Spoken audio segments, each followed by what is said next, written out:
miracles extraordinaires obtenus aujourd'hui par la prière et la foi. Après avoir beaucoup prié, je me suis finalement décidé à faire un nouvel effort pour mettre par écrit certains événements de ma vie qui ont eu une grande importance pour moi, et qui seront d'une grande importance pour ceux qu'ils toucheront, directement ou indirectement. J'espère que tous ceux qui liront ces événements liront également avec beaucoup d'attention cet avant-propos, car ils y trouveront une clé qui leur sera très utile pour comprendre ce livre. J'ai commencé par accomplir un travail missionnaire de plusieurs années dans la ville de Cincinnati.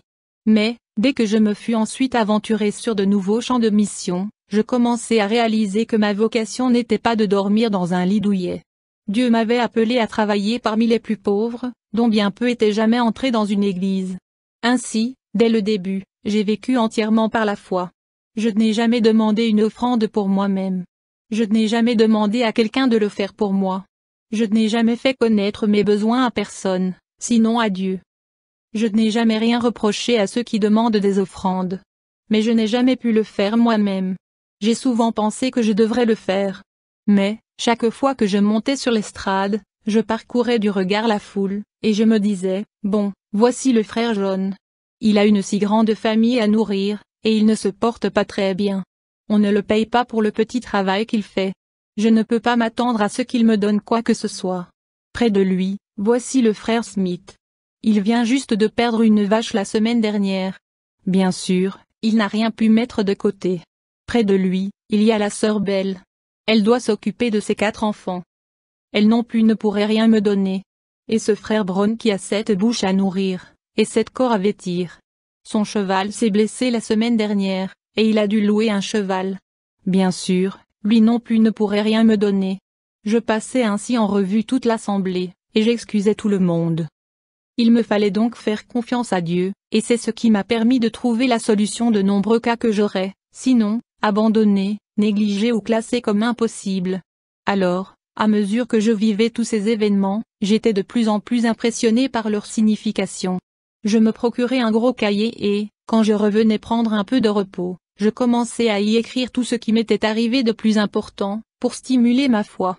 Bien souvent, après m'être trouvé dans une situation très difficile, sans aucun argent, sans beaucoup de résultats visibles, et sans me sentir au mieux de ma forme, je me plongeais dans mon cahier, et j'étais toujours merveilleusement encouragé. À de nombreuses reprises, quand ma foi était plutôt faible, ce que j'avais écrit dans ce cahier chassait les nuages, et me donnait une grande victoire. Je savais alors que Dieu pouvait encore faire ce qu'il avait déjà fait, si les conditions étaient remplies. J'attachais donc une importance toute particulière à l'examen de ces conditions, pour voir si elles correspondaient aux exigences du Seigneur. Par la suite, plusieurs personnes eurent connaissance de ce cahier. Elles insistèrent pour que j'en fasse un livre. Mais c'était si loin de mes pensées, et je m'en sentais si peu capable, que je ne m'attardai pas à cette idée. D'autres continuèrent à me harceler jusqu'à ce que j'en parle au Seigneur. Dès que j'eus mentionné ce projet à mon père, je reçus de grands encouragements. Je finis donc par répondre, d'accord. Mais je n'avais aucun moyen de subsistance pendant le temps où je devais écrire ce livre. Je n'avais pas non plus de machine à écrire. Les éditeurs voulaient un manuscrit écrit à la machine. Je laissai donc tomber le projet. Mais le Seigneur continuait à m'en parler. Bientôt une porte s'ouvrit pour moi, lorsque le pasteur John Fleming me procura une machine à écrire. Bon, l'un des obstacles avait sauté. Mais il y en avait encore un autre devant moi, de taille lui aussi. Je n'avais pas d'argent pour que je puisse me consacrer à la rédaction de mon livre. Mais peu de temps après, je fus invité à Ashland, dans le Kentucky, et je prêchai un samedi et un dimanche dans l'église de Ashlandette. Je fus invité chez les chers frères et sœurs Simpson. Le lundi suivant, la sœur Simpson me dit, « Frère Bevington, nous avons beaucoup d'enfants, et mon mari est dehors toute la journée. J'ai tellement de travail que je ne peux pas m'occuper de mes enfants comme je le devrais. Nous croyons que Dieu veut que vous restiez chez nous pour que tous ces enfants vous voient vivre. » Après avoir prié à ce sujet, il me sembla tout à fait clair que je devais rester chez eux. Je commençai donc à écrire mon livre. Mais lorsque j'en eus écrit à peu près la moitié, je fus fatigué de toujours devoir être enfermé comme cela, et je sortis pour tenir quelques réunions. Entre-temps, le cher frère Fleming, le frère du pasteur John Fleming, m'invita à venir chez lui pour y finir mon livre. Il habitait alors à Ouillard, dans le Kentucky. J'acceptai son invitation. Mais je fus à nouveau invité à tenir d'autres réunions avant que le livre soit complètement achevé. Je partis donc, attendant une occasion plus favorable. Je crois que le Seigneur fut fatigué de ma lenteur. Le livre brûla dans un incendie, avec toutes mes affaires, alors que je me trouvais à Rush, une ville du Kentucky. Je dis ceci pour expliquer pourquoi mon livre omet certains noms et adresses. Mon manuscrit actuel est tiré du livre qui a brûlé. J'avais d'abord abandonné toute idée de le réécrire.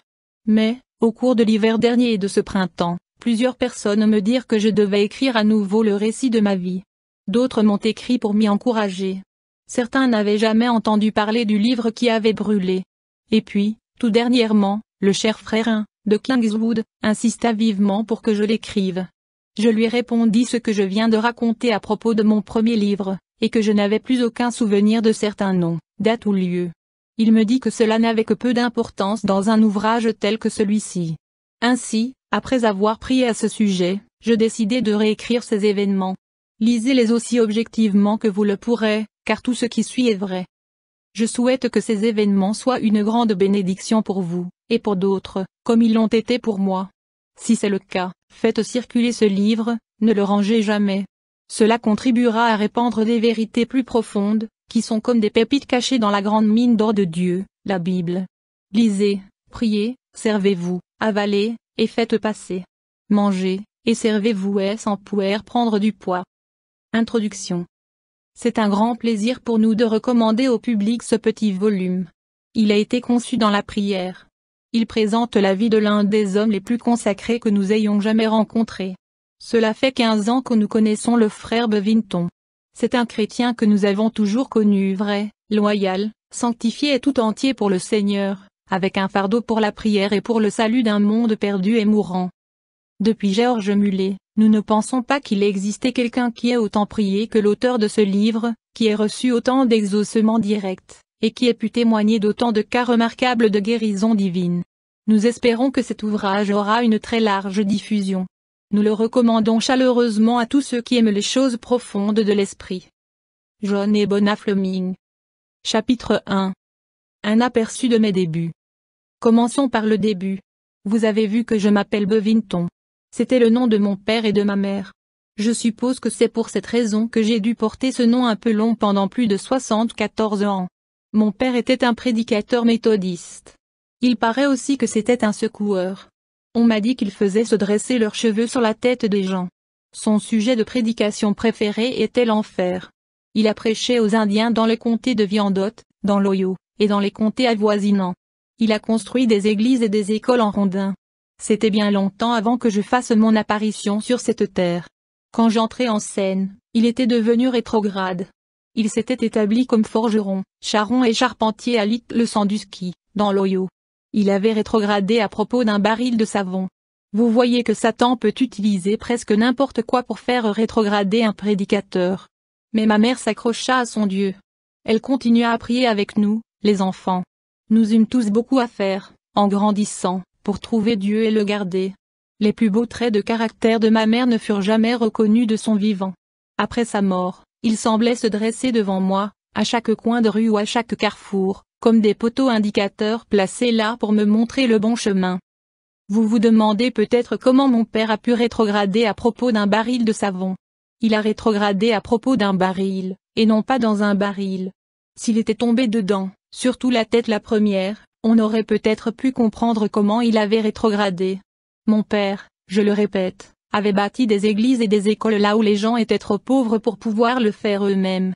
Il recevait des paiements en nature pour ces bâtiments, de la viande, du maïs, du blé, des pommes de terre, etc. Quelqu'un lui avait promis un baril de savon. Bien entendu, mon père attendait le savon, mais l'homme ne le lui a jamais donné. Peu après, mon père vint s'établir à Little Sandusky, à 7000 de UP Sandusky. L'homme qui lui avait promis le baril de savon s'installa dans la même ville. Mon père commença à prêcher dans cet endroit. Quand il eut estimé que cette affaire de baril avait suffisamment duré, il exigea que cet homme soit exclu de l'église, parce qu'il le considérait comme menteur. Il jugeait que puisque cet homme n'était pas digne d'entrer au ciel, il n'était pas non plus digne de rester membre de l'église qu'il dirigeait. Mais cet homme payait de bonnes dîmes et s'occupait aussi de l'école. Une bonne majorité de l'église vota donc pour le garder. Mon père présenta donc sa démission et ne remit plus les pieds dans l'église. Bien entendu, il rétrograda. Mais notre maison resta une maison ouverte aux prédicateurs, aussi longtemps que ceux-ci y consentirent.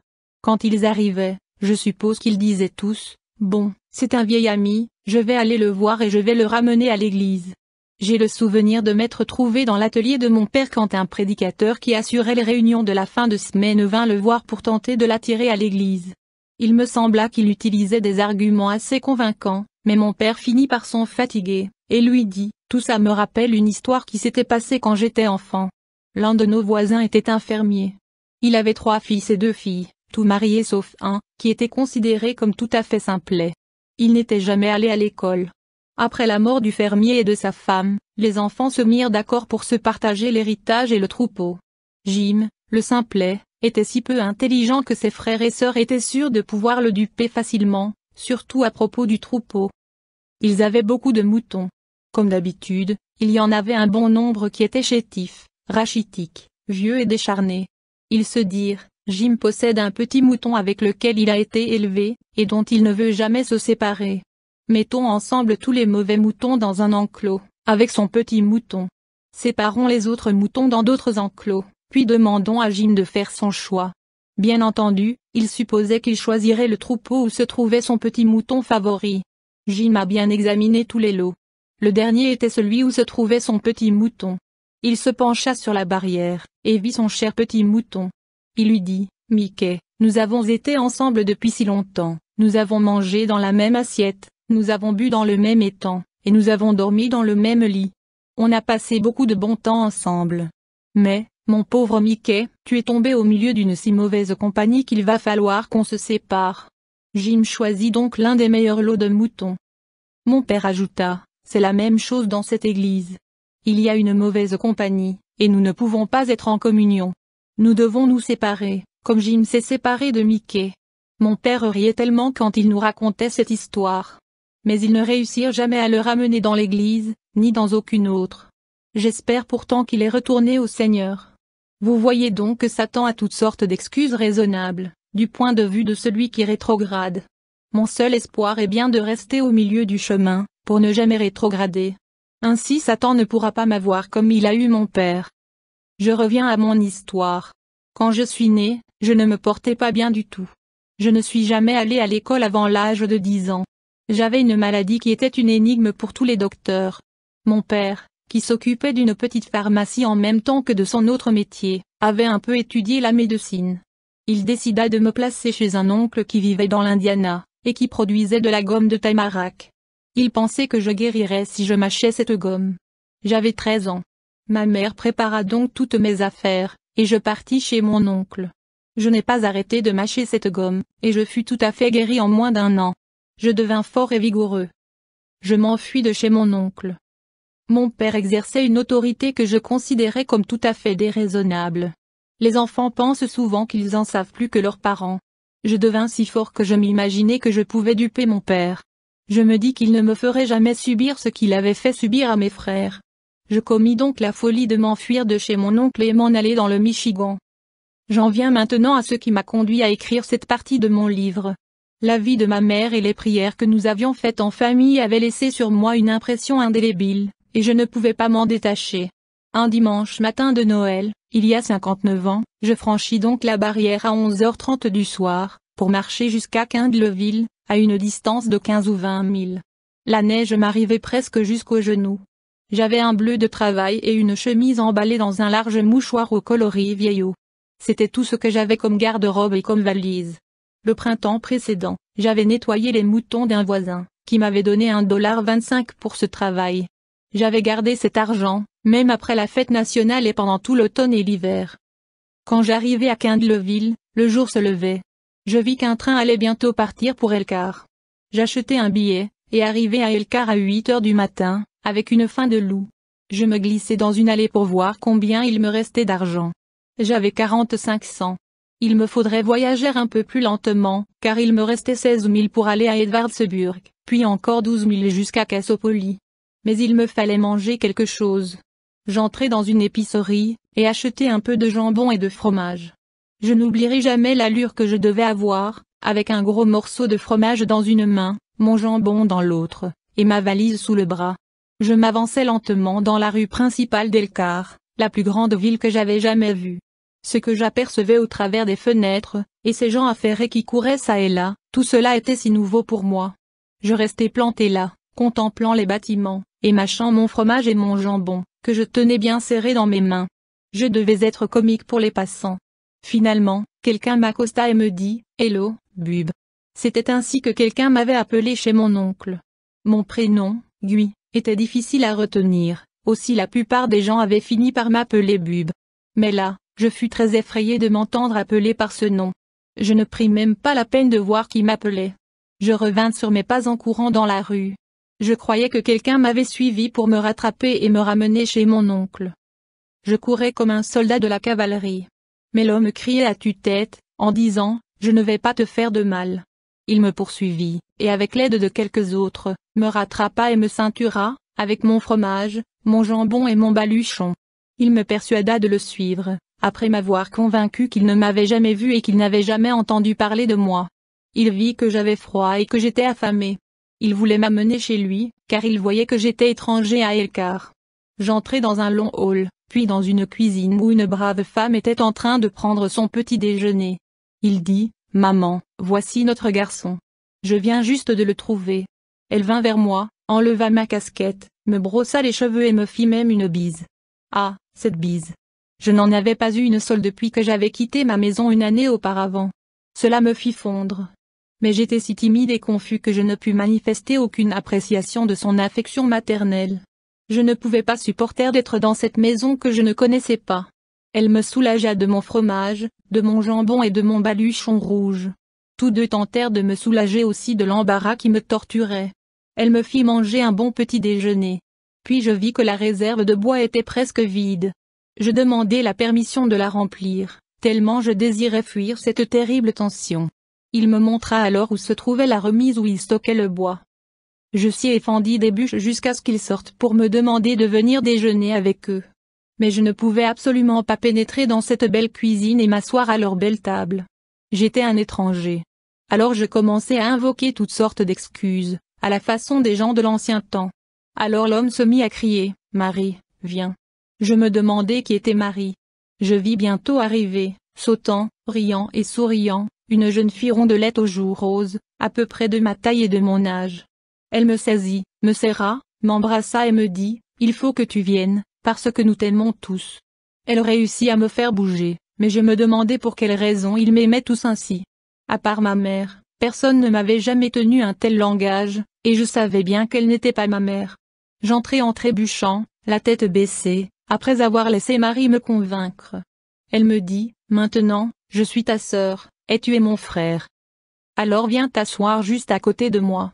Maman va nous donner quelques bonnes galettes de blé noir, avec du sirop d'érable. » Sûr, les galettes et Marie étaient très tentantes.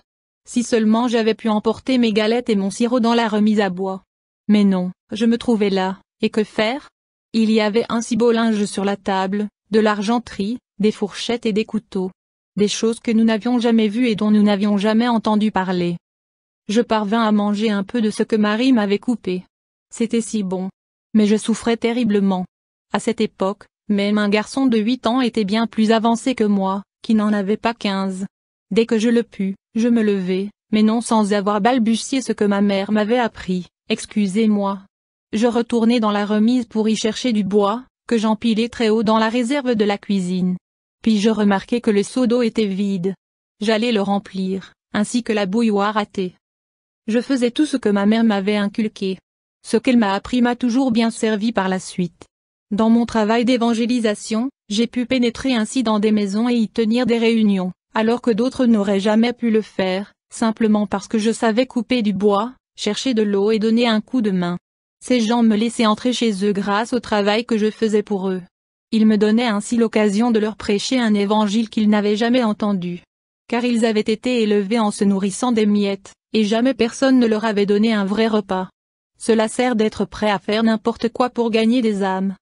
Bien, pour revenir à cette maison où j'ai été reçu, je veux vous montrer ce que les prières d'une mère peuvent faire. Ma mère ne savait pourtant pas que je n'étais plus chez mon oncle, comme j'aurais dû y être. Ces prières ne sont pas restées chez mon oncle, mais elles m'ont accompagné partout où j'allais. Gloire à Dieu. Je suis sûre qu'elles ont aussi sauté les barrières de mon oncle, pour me suivre pas à pas. D'ailleurs, vous le verrez vous-même, et vous serez convaincu que Dieu entend les prières d'une maman. Amen et Amen. Oh, comme je loue Dieu pour une maman qui prie. Je continuais à scier du bois toute la journée. Beaucoup de pensées me traversaient. Je ne leur avais pas dit qui j'étais, ni d'où je venais. Ils avaient tout essayé pour le savoir. Mais je ne voulais absolument pas le dire, car j'avais peur qu'ils veuillent me ramener chez mon oncle. Ce soir-là, j'avais vraiment le désir de rentrer à la maison.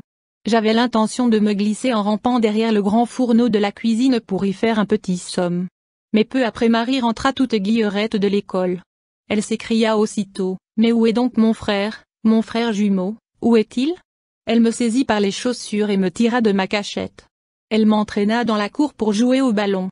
Quand on nous appela pour dîner, je rassemblai mon courage pour entrer dans la maison sans subir autant d'assauts que le matin. Mais dès la fin du repas, je me glissai à nouveau derrière le fourneau. Dès que la vaisselle fut lavée, Marie revint me tirer par les pieds. Je me retrouvai au salon, chantant avec elle quelques bons vieux cantiques de l'école du dimanche, que ma mère m'avait appris.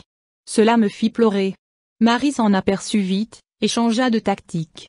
Elle réussit à m'intéresser à un livre d'images. Avant même que je m'en rende compte, elle avait réussi à me tirer complètement les vers du nez. Elle savait mon nom, mon prénom, d'où je venais, et où ma famille vivait. Son père, qui n'était pas chrétien, voulut que je retourne chez mon oncle, mais je refusai. Tout d'abord, parce que j'avais peur d'y retourner. Ensuite, parce que je n'avais plus d'argent pour voyager. Il me dit, « Peut-être que tu n'as pas assez d'argent pour retourner chez ton oncle. Mais je t'en donnerai assez, et tu n'auras pas besoin de me le rendre. » Je continuai à refuser. Pourtant, j'aurais aimé rentrer chez moi, mais j'étais trop fière pour le faire. Il me dit alors qu'il voulait me payer un billet de train jusqu'à Upé-Sandusky, à 7000 environ de chez moi, mais je refusai. Alors je restai chez eux toute la nuit.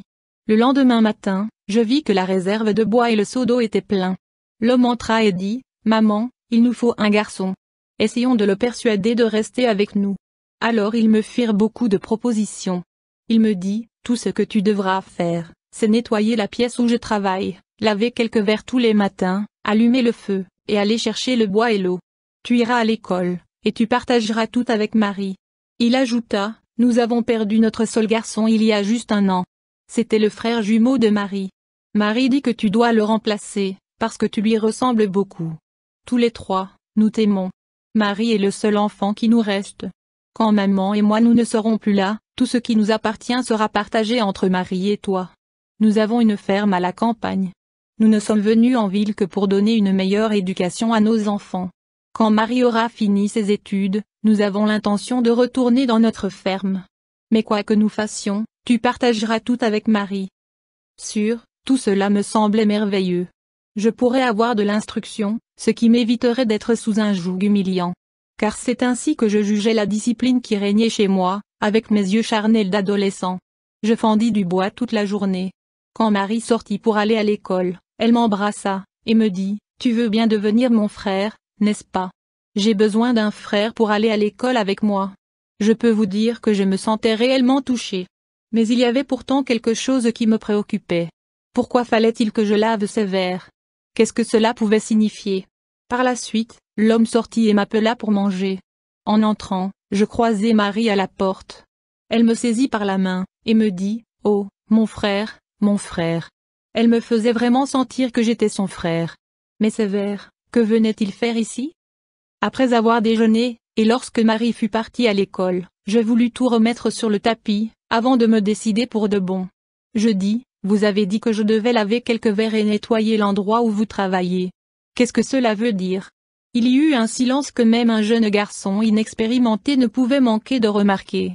Finalement, l'homme releva la tête pour parler, mais il sembla hésiter. Il passait par un combat, dont je ne pouvais comprendre la cause. Alors sa femme parla à sa place et dit, « Lui, il n'aime pas parler du travail qu'il fait. Il tient un café, et nous en avons tous honte, même lui. Mais il s'en occupe, et on dirait qu'il ne peut pas s'en séparer sans perdre tout ce qu'il y a mis comme argent. » Alors il se reprit, et dit, « C'est vrai, lui, nous voulions donner à nos enfants de meilleures chances que s'ils étaient restés à la ferme. Alors nous avons déménagé. Comme les temps étaient difficiles, je n'ai pas pu trouver de travail. J'étais au chômage et j'ai cherché partout du travail pendant 8 mois. La seule chose que j'ai pu trouver a été ce café. Celui qui voulait le vendre me faisait un très bon prix. Je ne me rendais pas vraiment compte de tout ce que ce travail allait entraîner, mais j'ai fini par l'acheter. Nous sommes ici depuis 3 ans, mais aucun de mes enfants n'est jamais entré dans le café, qui se trouve pourtant juste en face de la rue.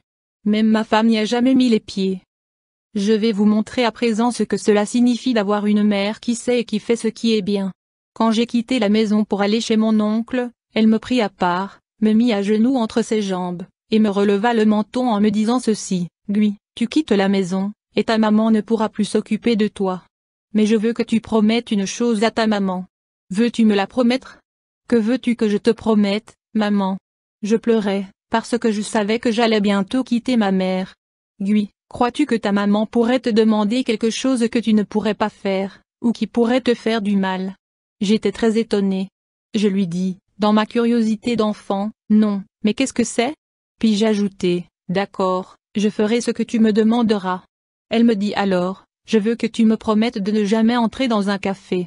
Je répondis, ah, bon. Ce n'est rien. Je suis content que tu ne me demandes pas quelque chose de plus difficile que ça. À l'époque, je n'avais pas attaché beaucoup d'importance à sa demande, car je n'avais jamais été dans un café, et il me semblait que je n'aurais jamais aucune raison d'y aller. Je pensais donc que ce serait remarquablement facile. Mais à mesure que le temps passait, je ne tardais pas à comprendre que ma mère voyait bien plus loin que moi. Alors je dis à ces gens ce que ma mère m'avait fait promettre. Il se leva d'un bond, m'entoura de ses bras, et me dit, que Dieu bénisse ta mère. Donne-moi son nom, je veux lui écrire et lui dire que son garçon est chez moi. Je lui parlerai de la proposition que je t'ai faite, et je lui dirai comment tu l'as refusée, à cause de la promesse que tu lui as faite. Je veux t'adopter, si tes parents sont d'accord. Tu n'auras jamais à entrer dans ce café. De toute façon, nous allons bientôt partir d'ici. Tu pourras rester à la maison et faire d'autres travaux, aller à l'école avec Marie, et être mon fils, jusqu'à ce que ton père et ta mère me répondent. Mais imaginez-vous que j'avais peur de ce café. Je voyais bien qu'il devait y avoir des choses dangereuses là-dedans, sinon ma mère ne m'aurait pas fait faire cette promesse. Je persistais donc à vouloir retourner chez moi. Je quitte cette famille accueillante. J'en viens à la leçon de l'histoire. L'homme me dit, puisque tu es décidé à partir, et puisqu'il fait froid, j'ai un ami qui doit aller à Edwardsburg demain matin avec son traîneau. Il te prendra avec lui. Après le petit déjeuner, ma chère Marie m'embrassa et me dit au revoir. Des larmes coulaient sur ses joues. Je ne la revis plus jamais. Je montai dans le traîneau, bien couvert. Je n'avais pas de manteau ni de bottes. Mais on me tendit un manteau, une paire de bottes, et des sous-vêtements, bien emballés. Je ne savais pas que c'était pour moi. On me donna aussi un panier de provisions. Ils me dirent, quand tu seras arrivé, va à l'hôtel et prends-y ton repas. Nous arrivâmes à destination sans aucun problème. J'entrai dans une pièce qui était le bureau d'accueil de l'hôtel. L'homme qui m'avait conduit demanda que l'on me permette de m'asseoir derrière le poêle pour que je puisse manger mes provisions. Je me glissai donc derrière le poêle, et je soulevai le couvercle du panier. Je vis qu'il y avait un billet de $5 à l'intérieur. Je me dis, ils l'ont mis là par erreur. Quand l'homme qui m'avait conduit eut fini son dîner, je lui dis, ils ont mis ce billet dans le panier par erreur. Pouvez-vous le ramener? Mais il me dit, non, c'est un cadeau de Marie. Je l'ai vu quand elle l'a mis. Elle voulait s'acheter une paire de gants de fourrure cette semaine. Mais elle a dit qu'elle le voulait, et qu'elle pouvait se passer de ses gants. Alors le billet est à toi. J'éclatai en sanglots derrière ce poêle. Me voyant pleurer, l'homme me dit, veux-tu que je te ramène? Si tu le veux, je te ramènerai, et cela ne te coûtera rien. J'appris qu'il louait son traîneau, mais le prix de mon voyage avait été payé par le patron du café. Mais je lui dis, non, je vais continuer. Ma nouvelle naissance. Il s'est ensuite passé la chose la plus importante de toute ma vie. C'est même pour cela que je vous ai raconté toute cette histoire, car mon livre a été écrit dans la prière. Je suis parti pour une étape de 12 000 à pied, et j'avais encore du chemin à faire après. Le désir ardent de revoir ma mère, le souvenir constant de la gentillesse dont j'avais été entouré dans cette maison accueillante, la proposition extraordinaire qui m'avait été faite, l'idée d'avoir pour sœur la douce Marie. J'avais aussi une sœur chez moi, plus jeune que moi de 2 ans, tout cela me troublait beaucoup, et je sentais mon cœur pris comme dans un filet. J'avais l'impression que j'allais sombrer. Je levai la tête, et vis un grand arbre à quelque distance de la route. Je m'y rendis. Sous cet arbre, je voulus dire, Maintenant, je vais me coucher. Je croyais que cela allait chasser de moi cet esprit d'abattement que je sentais descendre sur moi comme un gros nuage sombre. Je commençai donc à dire, maintenant, je me couche. Puis je fis la seule prière que j'eus jamais tenté de faire. Je n'avais pas encore tout à fait 14 ans, et je supposais que c'était tout ce qu'il fallait que je fasse. Mais je restai près de 2 heures sous cet arbre. Je crois que je fis là la meilleure prière de ma vie. Je commençai à prier de tout mon cœur, et je me plongeai complètement dans la prière. Je ne me rappelle plus tout ce que j'ai demandé. Mais ce dont je me souviens très bien, c'est qu'à mesure que je progressais dans ma prière, les nuages commencèrent à se déchirer. J'avais l'impression d'être soulevé sur un plan qui m'était tout à fait inconnu. Je me rappelle pourtant avoir dit, « Oh, mon Dieu, conduis-moi dans une maison chrétienne, où il prie comme maman, où il lise la Bible et prie comme maman. » Je me sentis très heureux, et je me relevai de dessous mon arbre, merveilleusement béni. Je crois que c'est là que je suis né de nouveau. Mais je ne savais pas ce qu'était la nouvelle naissance. J'étais si jeune que Satan m'avait empêché de comprendre que je m'étais réellement converti. Je ne me rappelle plus tout ce que j'ai demandé et promis, mais j'ai toujours cru que j'ai fait à ce moment-là tout ce qui était nécessaire pour naître de nouveau. Je repris ma route en courant, criant, riant, sautant et pleurant tout à la fois. Je n'avais jamais éprouvé un tel sentiment d'exaltation. Je courus ainsi pendant des heures, poussé par quelque chose de puissant, qui m'avait fait ressentir ce que je n'avais jamais ressenti. Puisque je ne savais pas que c'était la nouvelle naissance, je n'en ai jamais parlé à l'époque. Mais ce fut pour moi une expérience si remarquable qu'elle me marqua pendant des années. En fait, j'ai toujours été plus ou moins influencé par cette expérience. Je repense à cet arbre avec beaucoup de respect.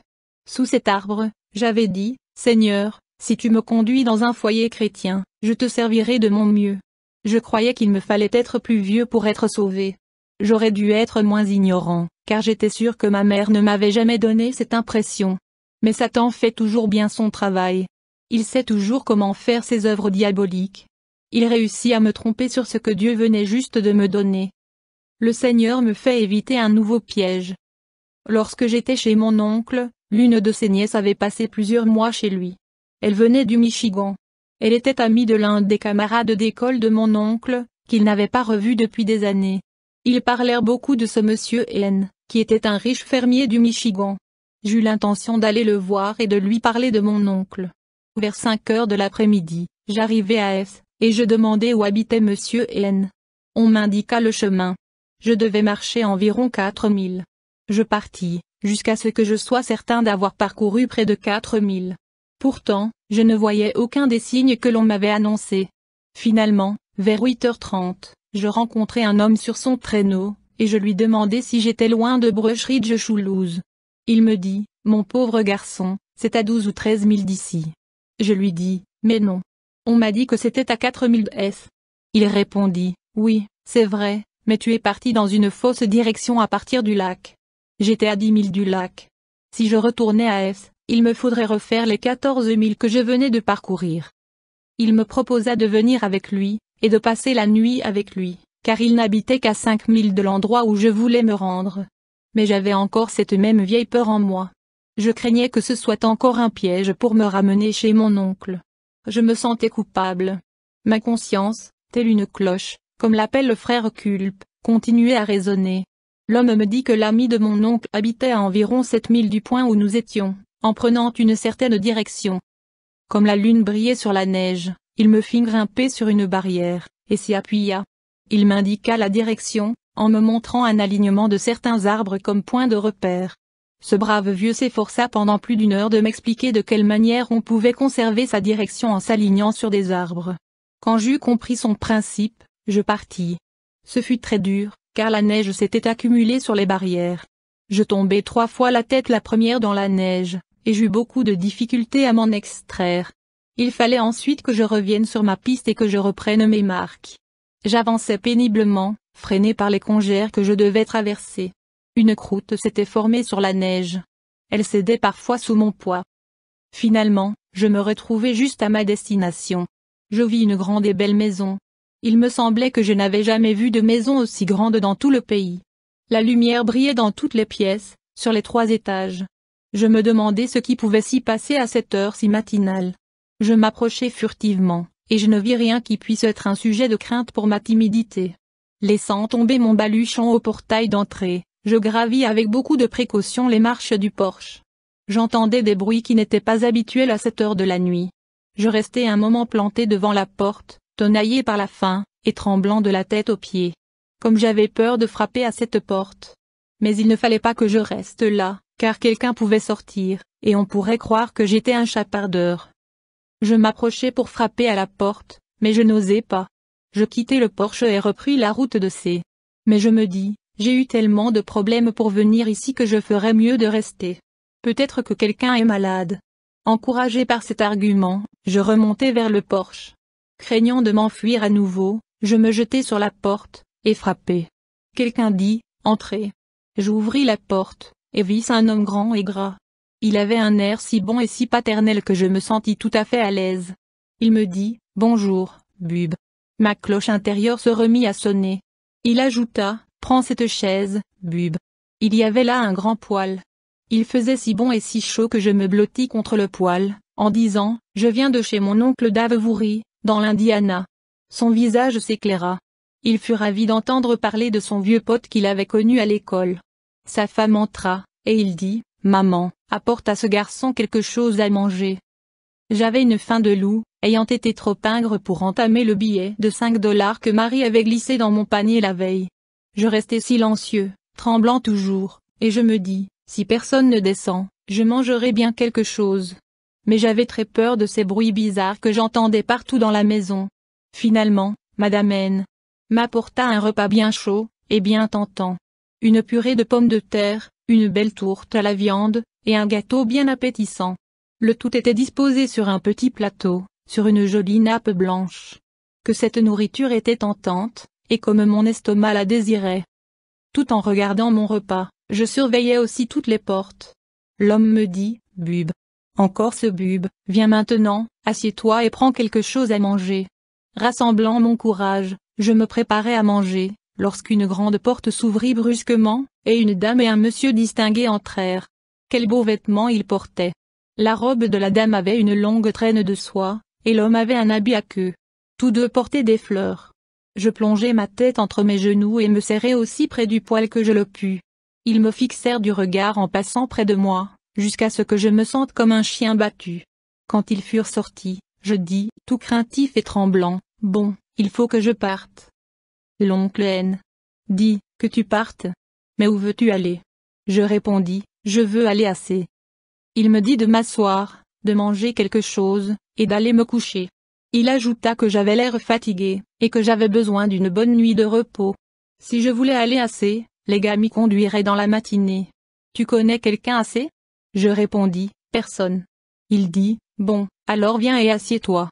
Mais savez-vous que j'étais tellement effrayé à la vue de tant de luxe et de beauté, que je ne pus pas rester. Je sortis et repartis dans la direction de C, à 4 milles de là. J'étais tellement épuisé et j'avais tellement faim. Dieu me suit à la trace. Vers 4 heures du matin, je finis par arriver à C. Mais la nièce qui avait visité mon oncle habitait à 9 milles de là. Alors je partis dans cette direction. Dieu me suivait à la trace. Mes réactions peuvent paraître terriblement stupides, mais je crois que tout était en accord avec sa volonté, afin qu'il puisse exaucer la prière que j'avais faite la veille, sous l'arbre. Pendant que j'avançais péniblement sur le bas-côté du chemin, tout couvert de neige, j'entendis sonner les cloches d'un traîneau. Je m'arrêtai pour prêter l'oreille. Qui pouvait venir à une heure pareille?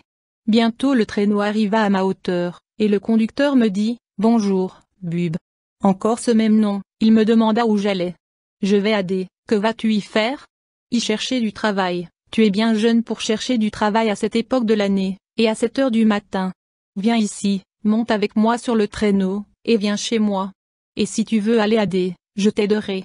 Je sentis ma crainte et ma timidité s'évanouir au son de la voix douce et joviale de cet homme, et je me rendis à son insistance. Il s'approcha du bas-côté, et je sautai avec mon baluchon. Nous n'eûmes qu'un mile à faire. L'homme me conduisit dans une cuisine bien éclairée et bien chauffée. Une femme au visage doux y était assise. Elle attendait son mari, qui était parti à Southban, dans l'Indiana, avec un chargement de noix pour la société des machines à coudre Singer. C'était la raison pour laquelle il rentrait chez lui à une heure si matinale. Il dit, « Eh bien, voici notre gars. » Elle se leva d'un bond, me prit les mains, les frotta, et m'embrassa. Elle alla chercher un peu d'eau chaude, me lava, et m'installa devant une table bien mise. Elle sortit du four chaud un plat après l'autre, et les posa sur la table, tout fumant. Oh, je n'oublierai jamais de quelle manière maternelle elle se comporta envers moi ce matin-là, ni cette belle table si bien chargée de choses appétissantes. Avec quel plaisir je m'attaquai à toutes ces bonnes choses. Il me semblait que j'avais perdu toute ma gaucherie. Mais je ne dois surtout pas oublier de vous dire de quelle manière cet homme pria lorsque nous nous mîmes à table. Il remercia Dieu de l'avoir gardé en vie, et de lui avoir évité tout accident pendant son voyage. Et aussi d'avoir obtenu un aussi bon prix pour sa cargaison de noix. Enfin, et surtout, il remercia Dieu d'avoir eu l'occasion de prendre avec lui ce jeune garçon. Il continua à parler ainsi à Jésus jusqu'à ce qu'il me fasse pleurer. Lorsqu'il dit Amen, sa femme prit son mouchoir propre, et essuya toutes mes larmes. Elle m'embrassa à nouveau, et me dit, voilà. Prends donc un peu de ce bon poulet frit, et de cette bonne purée bien chaude, et de cette bonne sauce. Elle réussit bien vite à me charmer, à tel point que je me mis à manger sans pouvoir m'arrêter. Après ce repas, il prit sa Bible bien usée, et lit le chapitre 14 de l'évangile de Jean. Je fus si impressionné que je voulus savoir où était ce passage. Ce chapitre a toujours été une grande bénédiction pour moi. Je m'en suis servi pour prêcher la sanctification, en tant que seconde œuvre de la grâce. Nombreux sont ceux qui ont été conduits dans la grâce de la sanctification par ce chapitre. Vous voyez, c'était la réponse à la prière que j'avais faite sous cet arbre. Dieu m'avait conduit dans un foyer chrétien, qui plus est, dans un foyer de méthodistes convaincus, comme celui dans lequel j'avais été élevé. Je donnai bientôt mon cœur à Dieu, de telle sorte que j'eus l'assurance d'être sauvé.